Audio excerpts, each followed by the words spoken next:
Today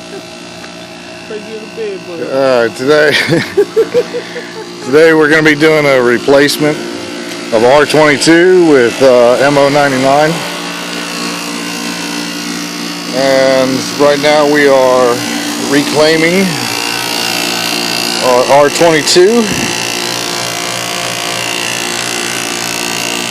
and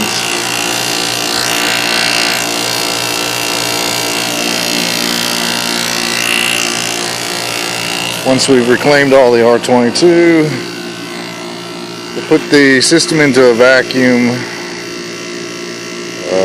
at least 400 microns, but we'll try and go even lower than that. Okay, we've safely removed all of the R22 and we're putting the system into a vacuum. And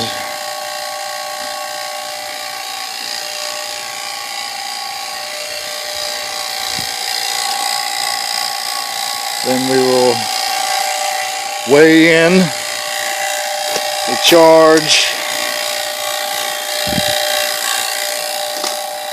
before we do a final superheat and subcooling to determine proper charge. But we got to get down to minimum of 450 microns in vacuum. One thing that you always have to check is your hoses. My helper did not put the hoses on tight enough. You can hear the difference in the vacuum pump. When drawing a very good vacuum, always check your connections to ensure a fast and good vacuum.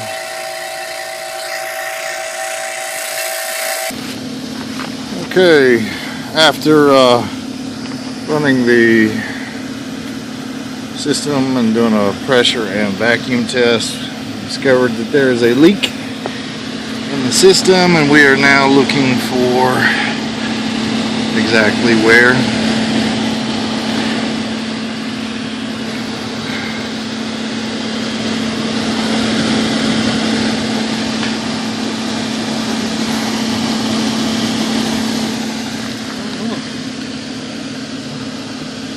When we find it, we will let you know.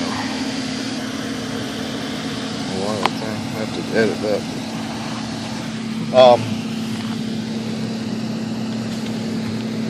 See that? Feel that? That's oil. Oh. Okay.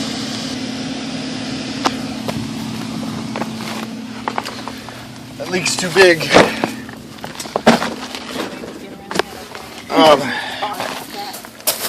Okay. Good news or bad news? More? Unfortunately, we found a leak. It's in your coil, but it's a big leak.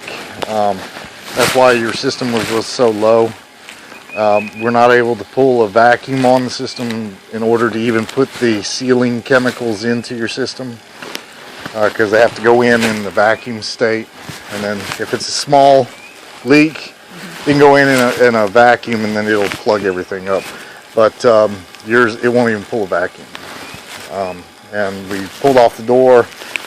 I can show you a video if you want, but oil all inside the pan, which is a telltale sign. Look up underneath on the coil, you can see exactly where it's been leaking on the coil. So I'll call and 06, do you remember what the warranty was on? Oh, it's not a warranty. Is it 5 or, well, some of these had 10-year warranty. I'll have to go look. Okay. See if I can find it. If you can find your warranty info, otherwise I'll have Mona kind of look it up and see.